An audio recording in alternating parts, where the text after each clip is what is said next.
Welcome to நல்லவன் TV.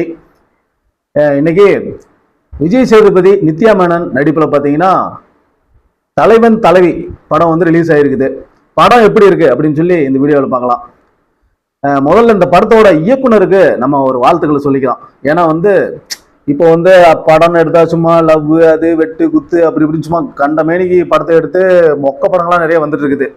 இந்த சூழ்நிலையில ஒரு குடும்ப பாங்கான ஒரு படத்தை மக்கள் வந்து ரொம்ப எதிர்பார்த்து காத்துட்டு இருந்தாங்க. அது மட்டும் இல்லாமல் பார்த்தீங்கன்னா குடும்ப பாங்கா ஒரு நல்ல படமாகவும் இருக்கணும், போனால் நல்லா என்டர்டெயின்மெண்ட்டாகவும் இருக்கணும், கொடுக்குற காசுக்கு ஒர்த்தாகவும் இருக்கணும் அப்படின்னு சொல்லி எல்லாரும் நினச்சிட்டு இருக்கிறப்ப அதற்கு ஏற்ற மாதிரி ஒரு படம் தான் பார்த்தீங்கன்னா தலைவன் தலைவி அப்படிங்கிற படத்தை இயக்குனர் எடுத்திருக்காரு.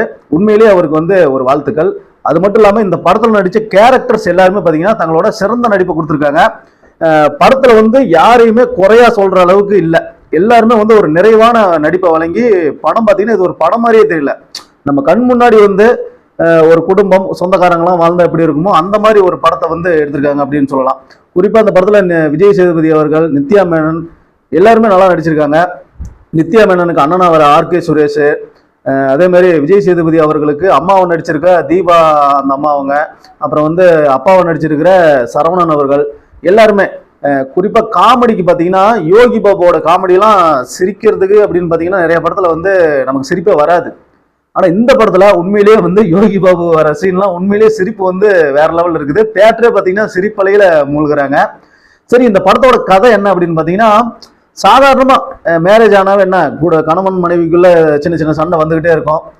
அப்புறம் பிரிஞ்சு போவாங்க, சேருவாங்க, சண்டை வரும், இந்த மாதிரி வந்து நிறைய நடக்குது இல்லை. அதே மாதிரி நாட்டில் இப்போலாம் பார்த்தீங்கன்னா காலையில் கல்யாணம் பண்ணிட்டு ஈவினிங் சண்டை போட்டு கட்டி பொருளுவாங்க, அடுத்த நாள் பார்த்தீங்கன்னா டைவர்ஸ் அப்படின்னு போயிடுவாங்க. இந்த மாதிரி சூழ்நிலை ஏன் உருவாகுது அப்படின்னு பார்த்தீங்கன்னா ஒருத்தர் சரியாக புரிஞ்சிக்காம சொந்தக்காரன் சொல்றது, ஒரு சின்ன சண்டை வந்தால் வந்து அது சொந்தக்காரங்க வந்து ஊதி பெருசாக்குவாங்க.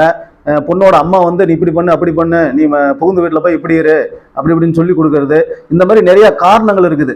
இது எல்லாத்தையும் விட்டு கணவன் மனைவி மட்டுமே பேசினாவே அந்த பிரச்சனை வந்து சரியாயிரும் அப்படிங்கிறதுக்கு இந்த படம் வந்து ஒரு பாடமா எடுத்திருக்காங்க அப்படின்னு சொல்லலாம். உண்மையிலே படம் பார்த்தீங்கன்னா ஒரு அருமையான குடும்ப படமா வந்திருக்குது.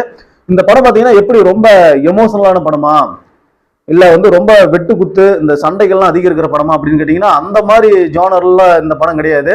ஆனால் அது எல்லாமே இந்த படத்தில் இருக்குது. ஆனால் அதை வந்து ஒரு காமெடி கலந்து ஒரு குடும்பங்கள் வந்து இப்படி உட்காந்து கலகலப்பாக பார்த்து என்ஜாய் பண்ணுற மாதிரி படத்தை எடுத்திருக்காங்க. உண்மையிலேயே படம் வந்து பார்த்தீங்கன்னா கிராமத்து பின்னணியில் எடுத்தாலுமே இன்றைக்கு இருக்கிற எல்லா குடும்பங்களுக்கும் ஏற்ற மாதிரி இந்த படம் வந்து பார்த்தீங்கன்னா எடுத்திருக்காங்க அப்படின்னு சொல்லலாம். இந்த படத்தை பார்த்துட்டு வெளியே வரும்போது சொந்தக்காரங்கள்லாம் யாரையும் நம்பவே கூடாதுடா, நம்ம வாழ்க்கையில் எதாக இருந்தாலும் நம்மளே பேஸ் பண்ணிக்கணும், நம்மளே பேசி தீர்த்துக்கணும், கணவன் மனைக்குள்ள ஏதோ ஒரு சண்டை இருந்தால் கூட நம்மளே பேசி தீர்த்துக்கணும், அது சொந்தக்கார லெவலுக்கு போனாவே அது வேற மாதிரி திரும்பும் அப்படிங்கிற மாதிரி ஒரு எண்ணத்தை உருவாக்குற மாதிரி இந்த படம் வந்து படம் பாட்டு வெளியே வரும்போது ஒரு ஃபீலை கொடுக்குது அப்படின்னு சொல்லலாம். அதே மாதிரி இந்த படத்தோட இசை திரு சந்தோஷ் நாராயணன் வந்து இசையமைச்சிருக்காரு. இந்த படத்துக்கு வந்து ஆடியன்ஸ் இந்த அளவுக்கு தேட்டருக்குள்ள வரதுக்கு காரணம், ஏன்னா நான் போன தேட்டர்ல வந்து ஃபுல்லா ஹவுஸ்ஃபுல்லு. இந்த அளவுக்கு தேட்டர் ஹவுஸ்ஃபுல்லா வர்றதுக்கு காரணம், ஏன்னா முத நாளே இவ்வளவு கூட்டம் வர்றதுக்கு காரணமே யாருன்னு பார்த்தீங்கன்னா சந்தோஷ் நாராயணன் தான்.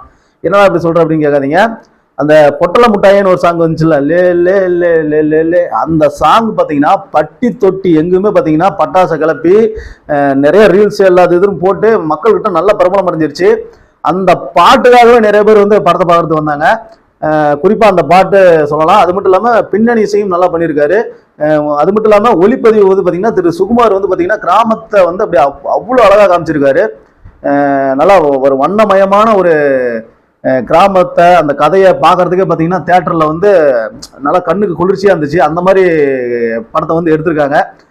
இந்த படத்தில் ஒர்க் பண்ண எல்லா டெக்னீஷியன்ஸு, எல்லா ஆக்டர்ஸு எல்லாருமே வந்து பார்த்தீங்கன்னா தங்களோட முழு திறமை, முழு உழைப்பு எல்லாத்தையுமே போட்டு எடுத்திருக்காங்க. படம் பார்க்கும் போது அது வந்து நமக்கு தெரியுது. படம் உண்மையிலேயே வந்து ஒரு நல்ல படமா எடுத்திருக்காங்க. இந்த படத்தை வந்து எல்லாருமே குடும்பத்தோட போய் தாராளமாக பார்க்கலாம். வீட்டில் குழந்தைங்க எல்லாமே அந்த மாதிரி இந்த சண்டே சாட்டர்டே லீவ் இருந்தால் நீங்கள் கண்டிப்பாக வந்து குடும்பத்தோடு அந்த படத்தை போய் பாருங்கள். நீங்கள் உங்கள் குடும்பத்தோடு போய் பார்க்கறதுக்கு ஒரு அந்த படம் பார்த்தா இவ்வளோ செலவாகும் அப்படின்னு இருக்குல்ல, நீங்கள் வாங்குற டிக்கெட்டுக்கும் வாங்குற ஸ்நாக்ஸுக்கும் சேர்த்து இந்த படம் பார்த்தீங்கன்னா உங்களுக்கு முழு திருப்தியை கொடுக்கும். அந்த அளவுக்கு ஒரு தரமான படமாக இந்த படம் ஒரு குடும்ப படமாக வந்திருக்குது. உங்களுக்கு இந்த வீடியோ பிடிச்சிருந்தா வீடியோவை லைக் பண்ணுங்கள், ஷேர் பண்ணுங்கள். நன்றி, வணக்கம்.